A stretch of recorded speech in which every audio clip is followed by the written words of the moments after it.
Yes, what is the meaning of staffing? देखो बेटे, अभी तक हम ना मैनेजमेंट के, आपको पता है, 2 फंक्शन हम फर्स्ट टर्म में पढ़ चुके हैं, that is planning and organising. Planning में हम कहते हैं कि हमें क्या करना है, कैसे करना है, ऑब्जेक्टिव जो होते हैं उसको डिसाइड कर लेते हैं और उसके बाद हम ये डिसाइड करते हैं क्या करना है, कैसे करना है, कौन करेगा, where we are and where we have to go, हम अपने ऑब्जेक्टिव कैसे अचीव करें, इस सब की प्लानिंग की जाती है। It is the first function of management. Then हम करते हैं ऑर्गेनाइजिंग। ऑर्गेनाइजिंग में हम ये करते हैं कि उन प्लानिंग में हमने जो ऑब्जेक्टिव डिसाइड किए हैं, जो फंक्शन डिसाइड किए हैं, ऑब्जेक्टिव डिसाइड कर लेते हैं और हम ये डिसाइड करते हैं कि क्या क्या करना है। तो फिर उसके बाद किए जाने वाले जो जो फंक्शंस होते हैं उनके हम क्या करते हैं, उनको हम इकट्ठा करते हैं और फिर गैदरिंग करते हैं, देन उसका डिपार्टमेंटलाइजेशन करते हैं और फिर उसके बाद हम ये देखते हैं कि उन फंक्शंस को करने के लिए कौन कौन से पोस्ट चाहिए होंगी। We create a post in organising structure. Organising में जब हम करते हैं तो हम पोस्ट क्रिएट करते हैं। यहाँ तक जो है ना, these both two functions are mere paper work. यहाँ पे हम कोई काम नहीं करते। जो ये स्टाफिंग है, this is the third function of management. क्या है? Third function of management. और अगर आप अपनी बुक में देखोगे तो इसमें स्टाफिंग का मीनिंग क्या लिखा है? In staffing, post come alive and get activated. जो हमने ऑर्गेनाइजिंग में जो पोस्ट क्रिएट की थी उसको अलाइव करना, वहां हमने डिसाइड किया था कि ये लोग चाहिए, उसके बाद उनमें उन लोगों को फिल करना, ये है स्टाफिंग। समझ में आ रहा है? तो हमने जब डेफिनेशन की, पहले भी मैंने आपको पढ़ाया, डेफिनेशन में हम कहते हैं it refers to the filling and keeping filled the post with people. क्या है? आपकी बुक में एक डेफिनेशन बॉक्स में दी हुई है, इसको हम यहीं पे लिख देते हैं। मैं ब्लैक बोर्ड पे लिख रही हूँ। क्या है?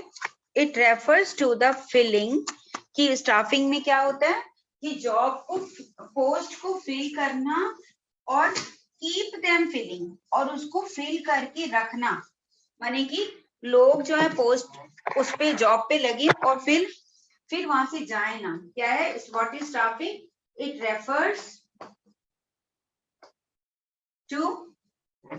रेफर्स टू फिलिंग माने भरना। किसको भरना? पोस्ट को।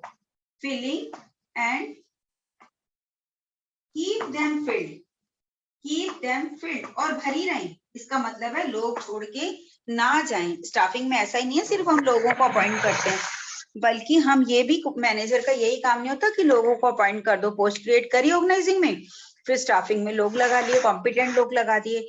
देन इसका ये मतलब नहीं है कि बस अपॉइंट करना ही काफी है, लोग छोड़ के चले जाते हैं जॉब को। तो क्या करना, मैनेजर को ये भी इंश्योर करना होता है कि लोग जो हैं उस जॉब को छोड़ के ना जाएं। ये भी स्टाफिंग के काम में आता है। तो स्टाफिंग में हम देखें तो मेन जो फंक्शंस हैं वो हैं, अगर हम स्टाफिंग को देखें तो इसमें ना ये फंक्शंस होते हैं स्टाफिंग के अंदर ही। रिक्रूटमेंट, सिलेक्शन, क्या क्या आता है स्टाफिंग में? रिक्रूटमेंट, अभी हम जब हम इसका प्रोसेस करेंगे तो हम देखेंगे। Recruitment, selection, then training, promotion, ये सब काम स्टाफिंग में आते हैं। कौन कौन से? देखो, दिख रहा है, लाइट पड़ रही है। रिक्रूटमेंट, सिलेक्शन, मैं एक मिनट लाइट दूसरी जलाती हूँ ताकि आपको दिखेगी। ये सब काम स्टाफिंग में आते हैं।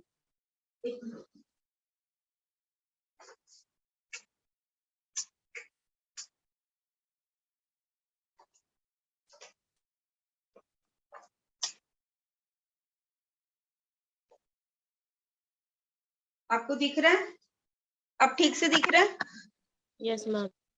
हाँ, तो इसमें क्या क्या है? रिक्रूटमेंट आता है, सिलेक्शन आता है, ट्रेनिंग आती है, प्रमोशन आता है, ट्रांसफर होता है। ट्रांसफर भी इसी में ही है, प्रमोशन, ट्रांसफर, ये जो सब फंक्शंस है ये सब स्टाफिंग, इन सबको मिला के स्टाफिंग कहते हैं।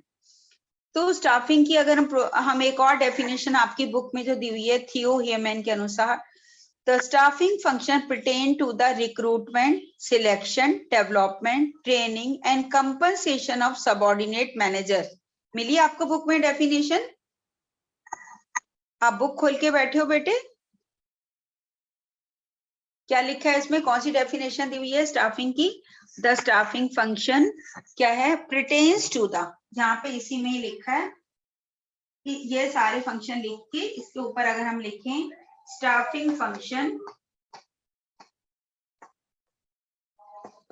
Staffing function pertains to the purchase to the, इसमें सारे फंक्शन ले दिए, to the recruitment, selection, training, promotion, transfer and compensation, और लिख लो and compensation to the subordinate manager, to the subordinate managers, subordinate to the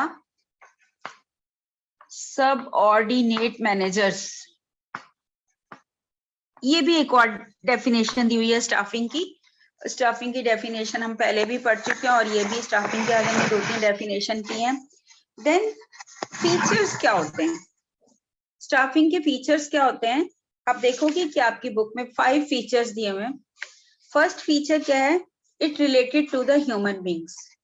ये भी staffing के जो भी हमने जो स्टाफिंग के अंदर ये जो सारे फंक्शंस होते हैं, recruitment, selection, training, promotion, transfer, ये सब किससे रिलेटेड होते हैं? ह्यूमन बींग से। किससे रिलेटेड होते हैं? ह्यूमन बींग से। तो स्टाफिंग फंक्शन जो है इसका फर्स्ट फीचर क्या है कि स्टाफिंग जो है पेपर वर्क नहीं है, it refers to the human being, क्योंकि planning organising is a paper work, but जैसे ही स्टाफिंग फंक्शन जो थर्ड फंक्शन है मैनेजमेंट का, वो क्या होता है? ह्यूमन बीइंग से कनेक्टेड होता है, क्योंकि कोई भी काम होगा बिना लोगों के तो नहीं होगा ना। तो लोग जो है, लोगों को कैसे रिक्रूट करना है, अभी हम आगे पढ़ेंगे रिक्रूटमेंट का क्या मीनिंग होता है, सिलेक्शन का क्या मीनिंग होता है, ट्रेनिंग कैसे कैसे होती है, ये सब लोगों से रिलेटेड है। तो सबसे पहला फीचर अगर हम स्टाफिंग का देखें तो ये है it relates to the, it is related to the human being. Then second क्या है? Separate managerial function. फर्स्ट क्या बताया, कौन बोलेगा? फर्स्ट क्या बताया? फर्स्ट फीचर क्या है? फटाफट बोलते जाओ।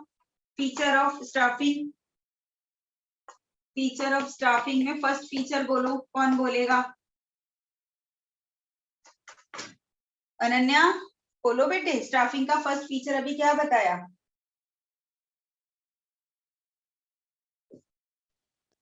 Recruitment ma'am. हाँ अभी बोला, अभी भी नहीं आ रहा। इट रेफर्स टू, किससे? इट रिलेटेड टू, रेफर्स नहीं, इट रिलेटेड टू, किससे रिलेटेड होता है? To human. किससे रिलेटेड होता है स्टाफिंग फंक्शन? ह्यूमन बीइंग से रिलेटेड होता है। मैनेजमेंट का कौन सा फंक्शन है स्टाफिंग? स्टाफिंग इज कौन सा फंक्शन मैनेजमेंट का? थर्ड। अगर हम मैनेजमेंट को एक प्रोसेस कहते हैं तो एक इसमें सीक्वेंस है मैनेजमेंट के फंक्शन का, तो staffing is the third function of management. Then हम फीचर्स कर रहे थे, तो फर्स्ट फीचर क्या है? It related to the human beings. All the features related to staffing related to the human being, चाहे हम रिक्रूटमेंट की बात करें या हम सिलेक्शन की बात करें या प्रमोशन की बात करें, ट्रेनिंग की बात करें, ट्रांसफर की बात करें, all these functions related to the human beings. Then it is a separate managerial function. ये जो सेपरेट मैनेजेरियल फंक्शन का क्या मतलब है कि थर्ड फंक्शन है separate managerial function. Managerial function ये किसी फंक्शन का हिस्सा नहीं है, ऐसे नहीं कह सकते कि प्लानिंग का हिस्सा है या ऑर्गेनाइजिंग का हिस्सा है स्टाफिंग। स्टाफिंग अपने आप में एक अलग फंक्शन है और थर्ड फंक्शन है, तो it is a separate managerial function. अपने आप पे बहुत बड़ा फंक्शन है क्योंकि बहुत इंपॉर्टेंट है। देखो मैं ये उस दिन भी मैंने आपको क्लास में बताया था स्कूल में कि कितना भी अच्छा स्कूल बना लो, मान लो अच्छे डेस्क हैं, अच्छे ब्लैक बोर्ड है, बुक सबके पास बढ़िया हैं, बच्चे अच्छे से ड्रेसअप होके आ रहे हैं, टीचर ही अच्छे नहीं है, टीचर्स को आता ही नहीं पढ़ाना, तो क्या बच्चे अच्छे से पढ़ पाएंगे, रिजल्ट अच्छा आएगा? What do you think? No no ma'am. ऐसे ही ऑफिस है या कोई कारखाना है, कोई फैक्ट्री है, उसमें अच्छी मशीनें रखी हुई हैं, फॉरेन की मशीनें, और अच्छा रॉ मटेरियल है, सब कुछ अच्छा है, लेकिन ना तो मैनेजर अच्छा है, ना वहाँ काम करने वाले एम्प्लॉइज हैं वो ट्रेंड ही नहीं है, उनको मशीनें नहीं चलानी आती, या वो उनका काम के लिए जो एटीट्यूड है वो ही नहीं है अच्छा, वो काम ही नहीं करना चाहते हैं।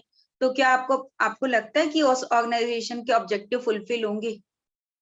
क्या वो ऑर्गेनाइजेशन, क्या वो फर्म प्रॉफिट अर्न करेगी जहां लोग नहीं काम करना चाहते या लोगों को आता ही नहीं काम करना? तो किसी भी बिजनेस की सक्सेस, या जैसे कोई स्कूल है, हम हॉस्पिटल की बात करें, हॉस्पिटल है, डॉक्टर ही अच्छे नहीं है, बना लो 5 स्टार हॉस्पिटल, 5 स्टार होटल के जैसा हॉस्पिटल बना लो, अच्छे बेड, अच्छी आपके पास एक्सरे मशीन, सारी मशीनें, इक्विपमेंट बढ़िया बढ़िया हैं, और पैसा लगा दिया करोड़ों रुपया उसके मालिक ने हॉस्पिटल में, लेकिन डॉक्टर है ना वही कॉम्पिटेंट नहीं है, तो आप बताओ वहां लोगों का अच्छा इलाज हो पाएगा? क्या वो हॉस्पिटल प्रॉफिट अर्न कर पाएगा? नहीं, क्योंकि जो भी सारा है वो हॉस्पिटल की सक्सेस डिपेंड करती है डॉक्टर्स पे। ऐसे ही किसी भी स्कूल की सक्सेस किस पे डिपेंड करती है? उसके टीचर्स पे। कोई भी बिजनेस है, कोई भी ऑफिस है, वहां काम करने वाले लोग, फैक्ट्रीज है उस पे काम करने वाले लोग, स्टाफ। तो ये जो है इतना इम्पोर्टेंट है, इसीलिए इसको, क्योंकि इसकी इतनी इंपॉर्टेंस है, इसलिए इसको अलग मैनेजेरियल फंक्शन कहा गया। समझ आ रही है? Then essential at all level, all managerial level. Third क्या है कि ये हर मैनेजेरियल लेवल पे एसेंशियल होता है। एसेंशियल माने आवश्यक है, essential in all managerial level, all essential in all managerial level. क्या मतलब है? कौन कौन से मैनेजेरियल लेवल्स होते हैं आपने पढ़े हुए फर्स्ट चैप्टर में? कितने लेवल होते हैं मैनेजमेंट के, बताओ फटाफट। 3 कौन से? Top level, middle level, top level, middle level और टॉप, मिडिल और लोअर लेवल, है ना, या फ्लोर लेवल भी कहते हैं, लोअर लेवल। तो इन तीनों ही लेवल पे मैनेजमेंट, चाहे यहाँ पे एचआरडी भी होते हैं, जो है ऑल द स्टाफिंग एसेंशियल और मैनेजरियल लेवल, है ना। इसलिए चाहे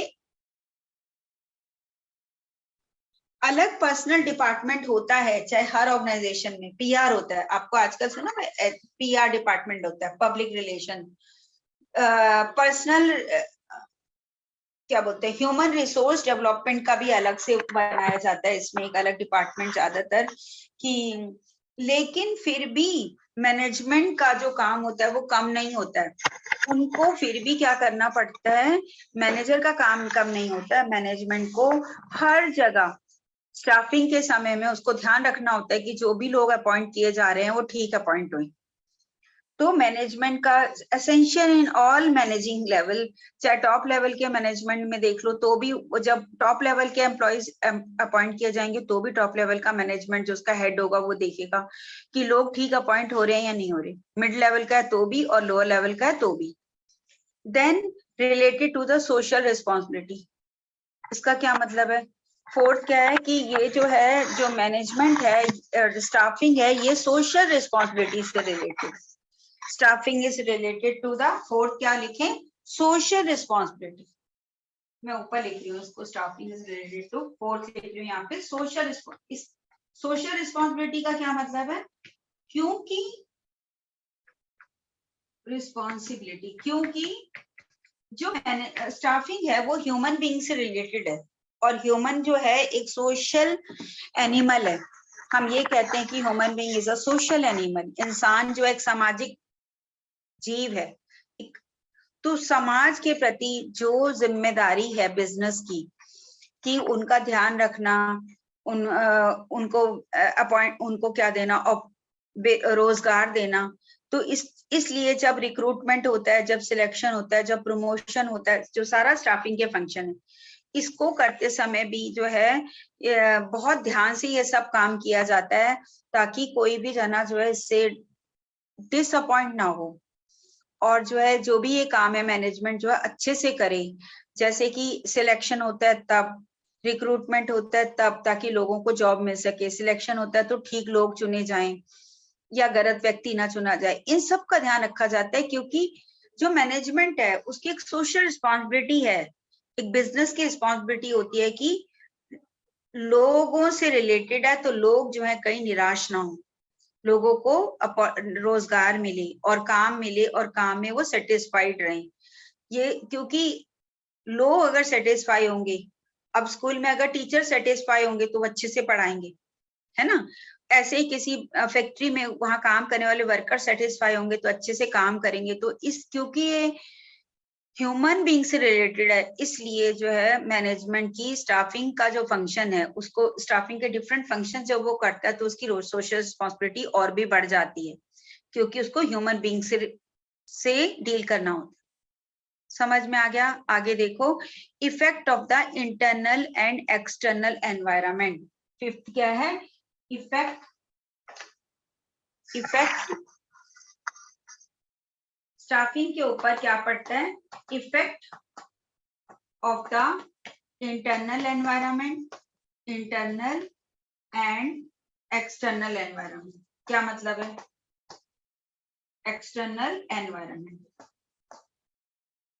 आपको पता है कि बिजनेस के दो तरह के एनवायरनमेंट होते हैं, एक तो इंटरनल एनवायरनमेंट, इंटरनल एनवायरनमेंट जो बिजनेस के कंट्रोल में रहता है, और एक्सटर्नल एनवायरनमेंट जो बिजनेस के कंट्रोल में नहीं रहता। हमने बिजनेस एनवायरनमेंट पढ़ा हुआ है। तो इंटरनल एनवायरनमेंट है या एक्सटर्नल एनवायरनमेंट है, इन दोनों का ही स्टाफिंग पे इफेक्ट पड़ता है। कैसे?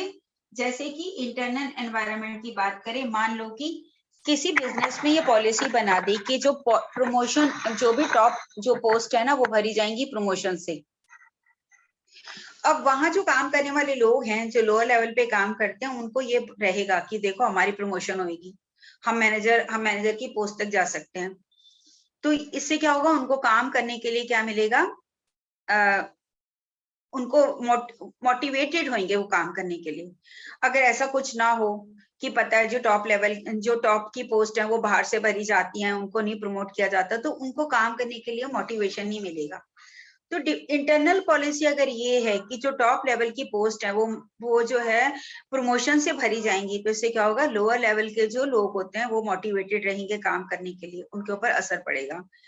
लेकिन ऐसे ही अगर हम एक्सटर्नल एनवायरनमेंट की बात करें, कि अगर सरकार ये कहती है कि भाई जो भी, अगर ऐसे कह देती है किसी बिजनेस के लिए कि भाई तुम ना अपनी पोस्ट जो है ना सीधा कॉलेज से भरोगे।